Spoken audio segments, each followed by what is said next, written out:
الله محمد رسول الله لا إله إلا الله محمد رسول الله. السلام علیکم پیارے دوستو، بسم اللہ الرحمن الرحیم. شروع اللہ کے نام سے جو بڑا مہربان نہایت رحم کرنے والا ہے. پیارے دوستو، آج ہم آپ کو سنانے والے ہیں مسجد کے امام صاحب کی بیٹی کا قصہ. جب اس لڑکے کی وفات ہوئی تو اس پر اللہ کا عذاب نازل ہوا، جسے دیکھ کر پورے محلے والے توبہ توبہ کرنے لگے. چلیے آج کے اس ویڈیو میں ہم جانتے ہیں کہ امام صاحب کی بیٹی ایسا کون سا گناہ کیا کرتی تھی جس کے کرنے سے امام صاحب کی بیٹی کے اوپر اتنی بڑی عذاب نازل ہوئی. مکمل واقعہ جاننے کے لیے ہمارے ساتھ آخر تک رہیے گا، تب ہی آپ کو پوری کہانی سمجھ میں آئے گی. پیارے دوستو، ایک علاقے میں ایک مولانا صاحب رہتا تھا جو اسی علاقے کی مسجد میں امامت کرتا تھا. امام کا نام عبدالشفیق تھا. عبدالشفیق شادی شدہ تھا اور اس کی 3 بیٹیاں بھی تھی. عبدالشفیق کی 3 بیٹیاں سارا دن ٹی وی دیکھتی رہتی. جب عبدالشفیق صاحب اپنی بیٹیوں کو ٹی وی سے منع کرتا تو اس کی بیوی بیچ میں آ جاتی، کہتی بچیاں ہیں انہیں آزادی سے جینے دے، آپ کیا ہر وقت روک ٹوک کرتے ہو. عبدالشفیق صاحب کو بیوی اور بیٹیوں کی بات پر افسوس ہوتا کیونکہ ان کے دل میں خدا کا خوف تھا. پھر ایک دن اس کی بیٹی ٹی وی دیکھتے ہوئے بڑے بےہودہ قسم کا ڈرامہ دیکھنے لگی. جمعے کا دن تھا اور جمعے کے دن عبدالشفیق صاحب گھر میں ہی رہتا، اس لیے عبدالشفیق صاحب اس دن گھر میں ہی موجود تھا. جب اس نے دیکھا کہ میری بیٹیوں کی حرکتیں دن بدن بےہودہ اور بے شرم ہوتا جا رہا ہے اور یہ اب مجھ سے بالکل بھی نہیں ڈر رہی، تو عبدالشفیق صاحب غصے میں آ کر اپنی بیٹی کو مار دیا. عبدالشفیق صاحب کی بیٹی نے جب دیکھا کہ میری بیٹی کو تپیڑ مارا ہے تو اس کی بیوی نے انہیں برا بھلا کہنے لگی اور تانے مارنے لگی. عبدالشفیق صاحب کو یہ سب کچھ اچھا نہیں لگا، اس لیے وہ گھر سے نکل کر مسجد میں چلے گئے اور قرآن شریف کی تلاوت میں مشغول ہو گئے. پیارے دوستو، گرمیوں کی شام تھی. عصر کے بعد بھی ایسا لگ رہا تھا جیسے ابھی سورج نیچے پر موجود ہو. گرمی کم ہونے کا نام ہی نہیں لے رہی تھی. ایسے میں عبدالشفیق صاحب کے لیے نوکری کرنا بہت مشکل تھا. 55 سال کی عمر میں وہ بہت سی بیماریوں میں مبتلا ہو چکے تھے، لیکن گھر کا خرچہ چلانے کے لیے انہیں نوکری کرنی تھی. عبدالشفیق صاحب کو یہ فکر تھا کہ 3 جوان بیٹیوں میں سے کسی کی اب تک شادی نہیں ہوئی. وہ رشتوں کے لیے بے حد پریشان رہتا تھا. نہ جانے کیا بات تھی کہ ان کی بیٹیوں کے لیے کوئی اچھا رشتہ آتا ہی نہیں تھا. جو رشتے آتے وہ اس قابل نہ ہوتے کہ وہ اپنی بیٹیوں کو رخصت کر دے. 1-2 اچھے رشتے بھی آئے تھے لیکن اسے ان کی بیٹیوں نے ٹکرا دیے تھے. ان کی بیٹیاں نہ صرف جوان تھی بلکہ بہت ہی بد اخلاق اور نافرمان تھی. وہ اپنے باپ کی منہ پر صاف جواب دینے سے باز نہیں آتی. ایک دن عبدالشفیق صاحب مسجد سے لوٹتے وقت بہت زیادہ پریشان تھا. ان کے ہاتھ میں شادی کا کارڈ تھا. ان کے بچپن کے دوست نے اپنی بیٹی کی شادی پر دعوت دے کر بلایا تھا اور ان کے دماغ میں یہی سوچ چل رہا تھا کہ ان کی زندگی میں یہ دن کب آئے گا. ان کے اوپر 3 بیٹیوں کی ذمہ داری تھی. وہ اب تک ایک بیٹی کو بھی رخصت نہ کر سکی تھی. نہ ہی اچھے رشتے آتے تھے، نہ ہی بیٹیوں کو رخصت کرنے کے لیے ان کی بیوی نے کچھ جمع پونجی کی تھی. یہی سب باتیں سوچ کر عبدالشفیق کی آنکھیں آنسو سے دھندلا رہی تھی. وہ مستقبل کو لے کر بہت فکر مند تھا. اکثر تو انہیں یہ پریشانی آتی تھی کہ اگر وہ اس دنیا سے چلے گئے تو ان کی بیٹیوں کا کیا ہوگا. وہ جانتے تھے کہ ان کی بیٹیاں کسی کام کے قابل نہیں ہیں. انہوں نے نہ کوئی پڑھائی کی تھی اور نہ ہی کوئی ہنر سیکھا تھا. بس سارا دن ماں کے ساتھ یا تو بازار کے چکر کاٹ یا پھر ٹی وی کے آگے بیٹھتی رہتی. عبدالشفیق نے سوچا تھا کہ وہ اپنی بڑی بہن سے بات کریں گے کہ وہ اپنی بڑی بیٹی کا رشتہ ان کے بیٹے کے ساتھ کر دیں گے. کم از کم بڑی بیٹی کا رشتہ تو ہو جائے. یہی سب سوچتے سوچتے وہ مسجد سے گھر آ گیا، لیکن گھر میں داخل ہوتے ہی اس نے دیکھا کہ اس کے گھر میں تیز آواز سے ٹی وی چل رہی ہے. عبدالشفیق صاحب کو یہ بات بہت برا لگا کیونکہ عبدالشفیق کو ٹی وی سے سخت نفرت تھی، لیکن بیٹیوں کے آگے وہ خاموش ہو جاتے تھے. ان کی عادت تھی کہ گھر میں داخل ہوتے وقت زور سے سلام کرتا تھا. آج بھی عبدالشفیق صاحب نے زور سے سلام کیا، لیکن ان کی بیٹیاں ٹی وی میں اس قدر مصروف تھی کہ انہیں باپ کے سلام کی آواز نہیں سنائی دی. گھر کا حال بہت برا تھا. ہر چیز بے ترتیب پڑی تھی. بس کچھ دیر سانس لینے کے بعد وہ پانی پی کر کمرے میں گیا تو وہاں ان کی بیوی ٹی وی دیکھنے میں مصروف تھی. عبدالشفیق صاحب نے بیوی کو سلام کیا، پھر ان کا چہرہ دیکھے بغیر بیوی نے سلام کا جواب دیا. وہ ٹی وی دیکھنے میں مصروف تھی. عبدالشفیق صاحب گھر کے اس ماحول سے تنگ آ چکے تھے. نہ بیٹیوں کو کسی بات کا ہوش تھا، نہ ہی بیوی کو. عبدالشفیق صاحب بستر پر لیٹ گیا اور باہر سے آتی آوازوں کو نظر انداز کرنے لگے. انہوں نے ذرا بھی آواز کم نہیں کی. یہ دیکھ کر عبدالشفیق صاحب غصے میں اٹھ کر کمرے سے نکلے اور ریموٹ اٹھا کر انہوں نے جیسے ہی ٹی وی کی آواز بند کی تو ان کی چھوٹی بیٹی بدتمیزی سے کہنے لگی، آپ کو کیا مسئلہ ہے؟ اتنا اچھا سین چل رہا تھا، آپ نے خراب کر دیا.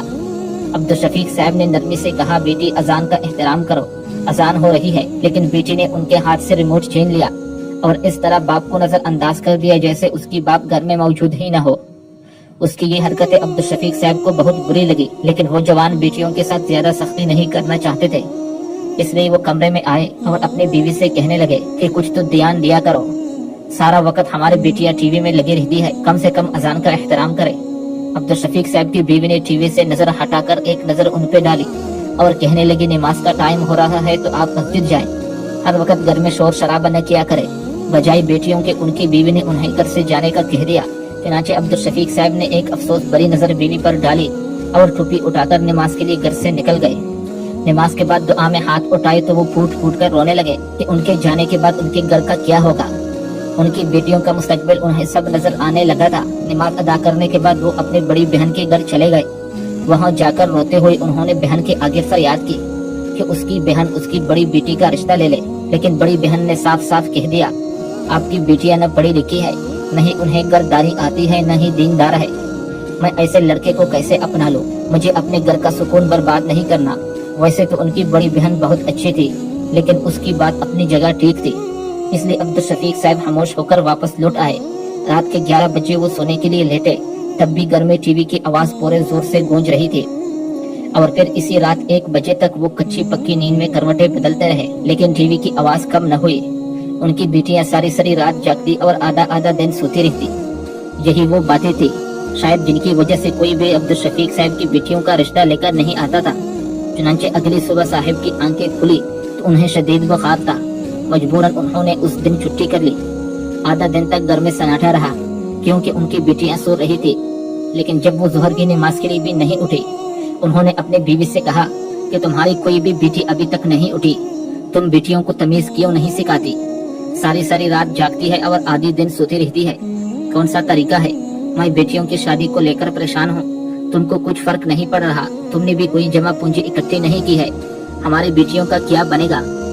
عبدالشفیق صاحب کی بیٹی نے ایک بری نظر ان پر ڈالی اور کہنے لگی ہماری بچیاں آپ پر بوجھ نہیں ہیں، اور آج کل کے دور میں ہر گھر میں یہ روٹین ہوتی ہے، پتہ نہیں آپ کیوں چھوٹی چھوٹی باتوں پر اتنا شور کرتے ہو، جا کر آرام سے سو جاؤ، آپ کو میں کمرے میں ہی کھانا دوں گی، آپ گھر میں ہیں اس کا مطلب تو یہ نہیں ہے کہ آپ بچوں کے پیچھے ہی پڑ جائیں، انہیں آزادی سے ان کی زندگی جینے دے، کہ یہ سب آپ کو آپ کی بڑی بہن نے سکھائی ہے، کل آپ اس کے گھر گئے تھے، اب اگر آپ نے ہی ہمیں سنانا شروع کر دی ان کی اپنی بیٹیاں کیا کرتی پھرتی ہے، ان کی تو خبر نہیں میری بیٹیوں کو برا بلا کہتی ہے۔ ان کی بیوی نے الٹا انہیں برا بلا کہہ دیا اور پھر خاموش ہو گئے۔ وہ جانتے تھے کہ اگر زیادہ کہیں گے تو جھگڑا کڑا ہو جائے گا۔ ناظرین محترم، عبدالشفیق صاحب کے گھر کا سارا ماحول ان کی بیوی اور بیٹیوں نے خراب کیا تھا۔ ان کی بیٹی بجائے اپنی بیٹیوں کو سمجھانے کی ان کے فیور میں ہر وہ بات کہتی تھی۔ عبدالشفیق صاحب کی گھر کی حالت روز بروز بگڑتی جا رہی تھی۔ عبدالشفیق صاحب کی ماں زندہ تھی۔ عبدالشفیق صاحب کو یہ پتا تھا کہ ہمارا گھر کا سارا نظام ہماری ماں چلا رہی ہے۔ ان کی ماں کی طبیعت بہت زیادہ خراب ہونے لگی، اور ایک دن ایسا آیا کہ عبدالشفیق صاحب کی ماں کی طبیعت خراب ہو گئی اور آخر کار انتقال کر گئی، تو ان کی بیوی نے اور بھی کھل کر منمانی شروع کر دی، نہ بیٹیوں پر توجہ دیتی نہ ہی گھر کو۔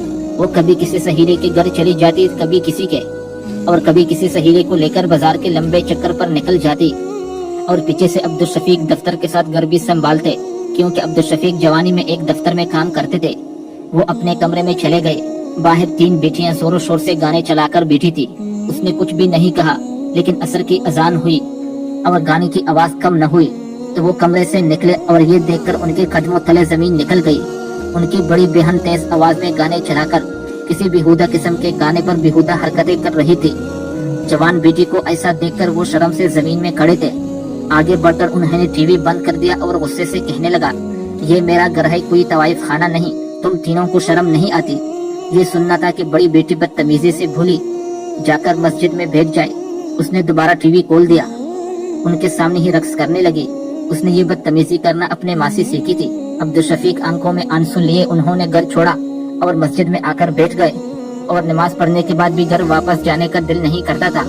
وہ مسجد کے باہر سے ٹیک لگائے خدا سے دعا مانگنے لگے کہ کسی طرح ان کے بچے کو ہدایت مل جائے۔ محلے کا ایک بچہ دوڑتا ہوا آیا اور کہنے لگا، عبدالشفیق صاحب جلدی سے گھر جائے، انٹی نے آپ کو بلایا ہے۔ یہ سن کر عبدالشفیق صاحب حیران ہوئے۔ کچھ دیر پہلے تک سب کچھ ٹھیک تھا، پھر اچانک کیا ہوا؟ وہ جلدی سے گھر پہنچے تو ان کے دروازے پر عورتیں کھڑی تھی۔ وہ بہت پریشان نظر آ رہی تھی۔ وہ کمرے کے اندر گیا